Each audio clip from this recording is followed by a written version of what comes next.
There is a voice inside your head right now that is the single loudest obstacle between you and the life you say you want. Most people spend their entire lives negotiating with it. David Goggins decided to hunt it down instead. In the next 11 minutes, you will understand exactly how he did it and why he believes the human being you think you are is currently living at about 40% of what you actually are. In 2018, a retired Navy SEAL named David Goggins published a memoir called Can't Hurt Me, and it became one of the most unlikely bestsellers of the decade. It was not polished. It was not gentle. It was violent, profane, painful to read in places, and it sold over 5 million copies anyway. Goggins grew up in a home ruled by an abusive father, in a body that was obese, bullied, and failing in school. He was called the ugliest word in the English language, more times than he could count. He lied about his test scores to get into the Air Force.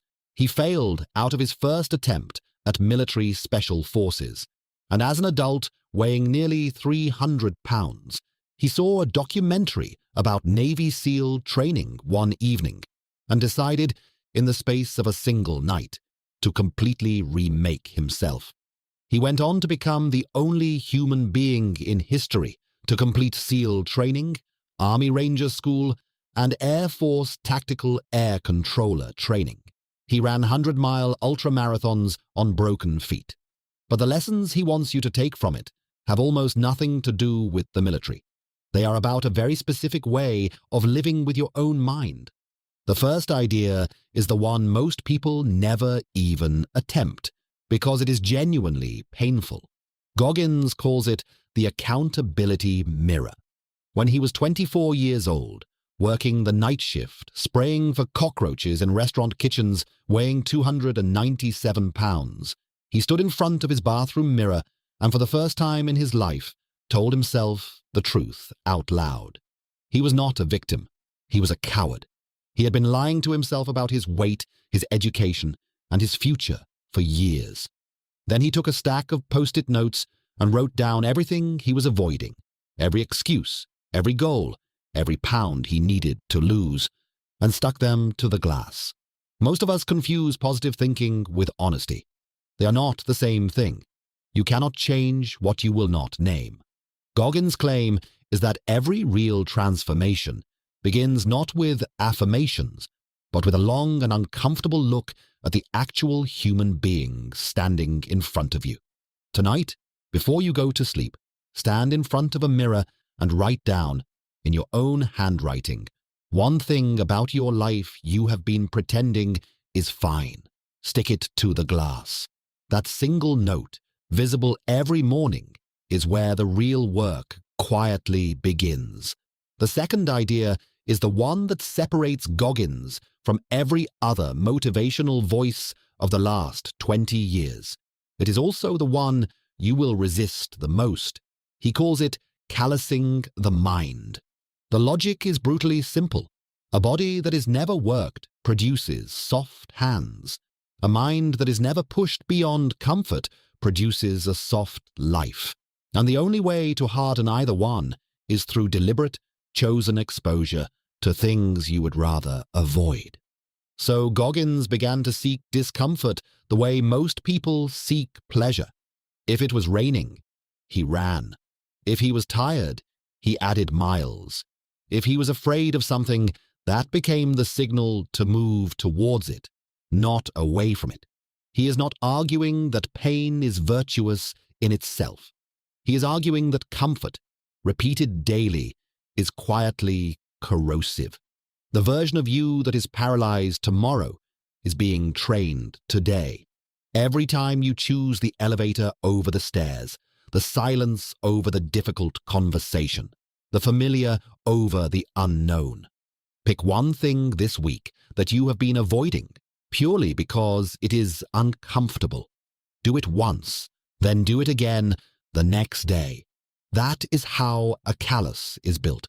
The third idea is the single most quoted line in the book, and it has a neuroscientific foundation most people miss entirely. Goggins calls it the 40% rule.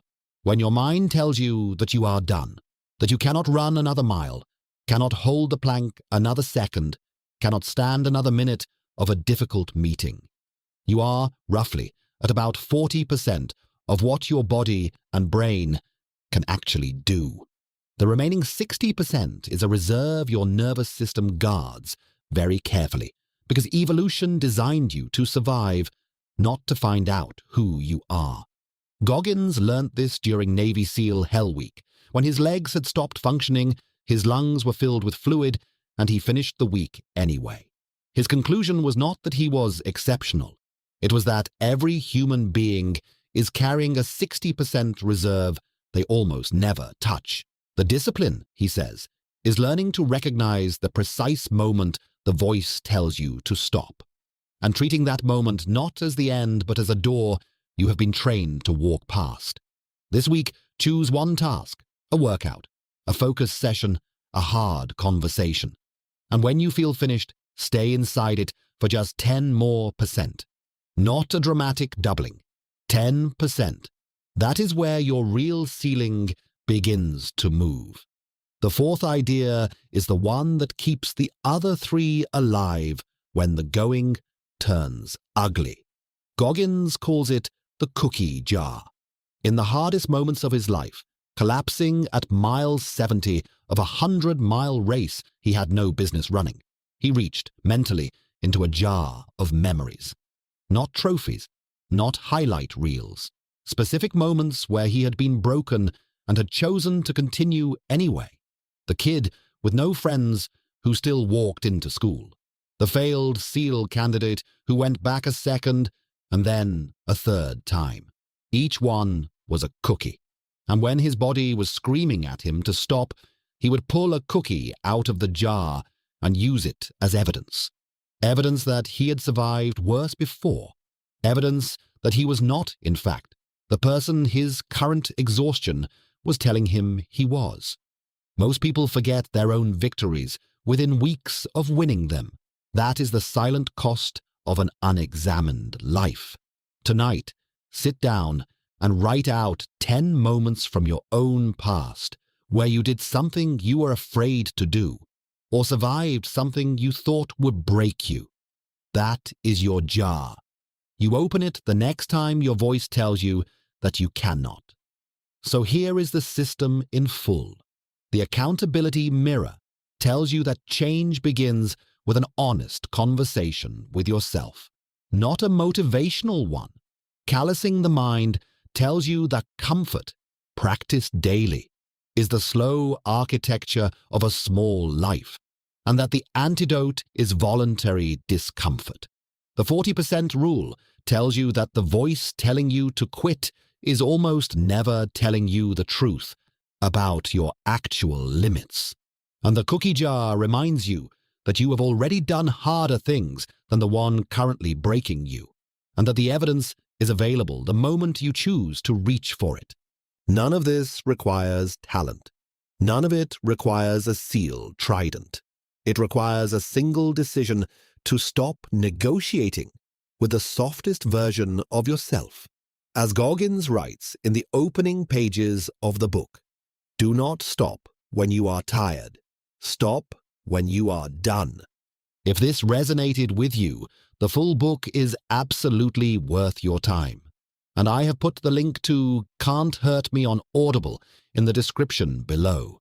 Goggins narrates it himself, and the audiobook is, in my opinion, the way this book is meant to be experienced.